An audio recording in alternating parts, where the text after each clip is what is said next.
बिस्मिल्लाहिर्रहमानिर्रहीम। आज मैं हाजिर हुआ था Islamabad high court justice Arbab Tahir की अदालत में अपनी ज़मानत के लिए। मैं शुक्रगुजार हूं कि उन्होंने हमें ज़मानत दे दी है और अगली तारीख पड़ी है 6 जुलाई की।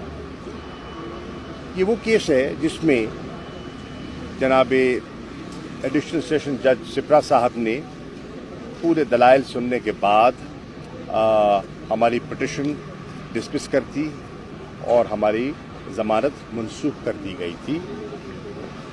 गो मेरे वकील ने पूरे दलाइल दिए थे कि जितनी दफ़ात लगाई गई हैं वो एक भी मुझ पर नाफिज नहीं होती।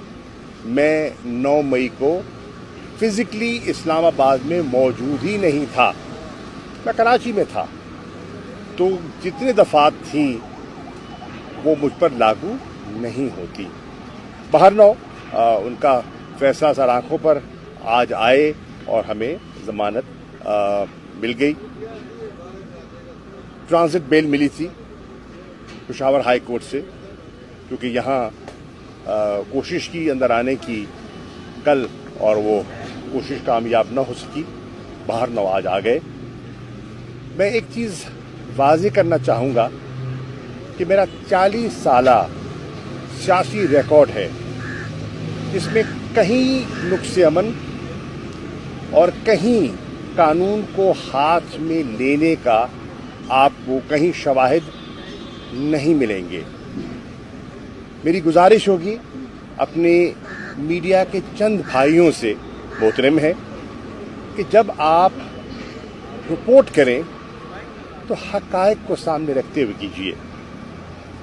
कहा गया कि मैंने और असद उमर ने हमने अदालत से फरार हासिल किया। हरगिज़ नहीं। फैसला सुनाया गया, हम चलकर अपनी गाड़ी की तरफ गए। अगर किसी ने गिरफ्तार करना था तो कर सकते थे। फैसला ये हमने किया था कि घर जाते हैं, सामान बंद करते हैं और वकीलों से मशवरा करते हैं और इस्लामाबाद हाई कोर्ट में अपील करते हैं, और चुनाचे ऐसा ही हुआ। मैं कभी फ्यूजिटिव ना रहा हूं, ना होने का इरादा है। जब अदालतें बुलाएंगी पेश हो जाएंगे, अपनी सफाई पेश करेंगे, और क्यों ना करें। दामन साफ है, हाथ साफ है। 9 मई के किसी इंसिडेंट में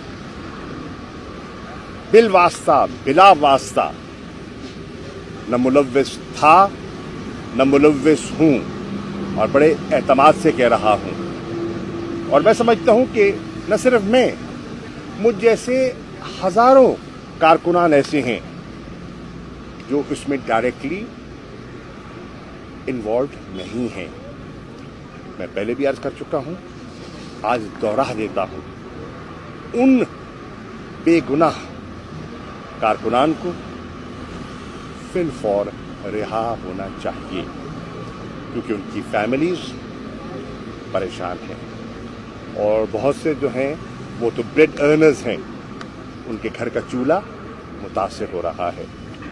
इंशाअल्लाह हम कानून के दायरे के अंदर रहते हुए अपनी आईनी, कानूनी और सियासी जद्दोजहद जारी रखेंगे। शुक्रिया। आप क्या समझते हैं